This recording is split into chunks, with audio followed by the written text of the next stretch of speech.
natin, gusto kong ilahan sa ating mga anak, sa ating mga apo.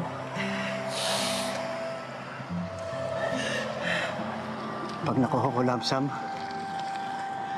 babalik na tayo sa Pilipinas. Sabik na akong umuwi. Home sweet home! Sa ngayon, patuloy na naghihintay ang karamihan sa ating mga veterano sa lump sum na kanilang matatanggap bilang pagkilala sa kanilang kontribusyon para sa kalayaan at kapayapaan noong panahon ng digmaan. Oo, at matagal nang tapos ang giyera. Pero ang sugat na dulot nito'y mahirap ilibing sa alaala. Lalo't marami sa ating kababayang Pilipino na nagbuwis ng buhay ay patuloy na naghihintay ng mga benepisyong nakalaan sa kanila. Iilan na lamang po sila, pero amin pong panalangin na sana'y hindi pa maging huli ang lahat.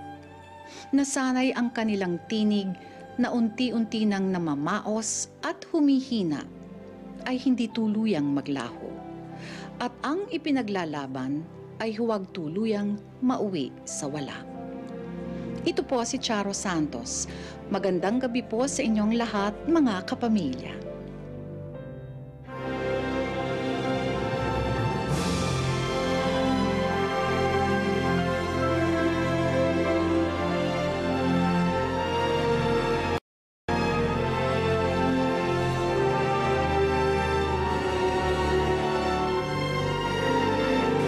Stimulus payment 15,000. Kung alisin na ang SSI at saka medical, useless.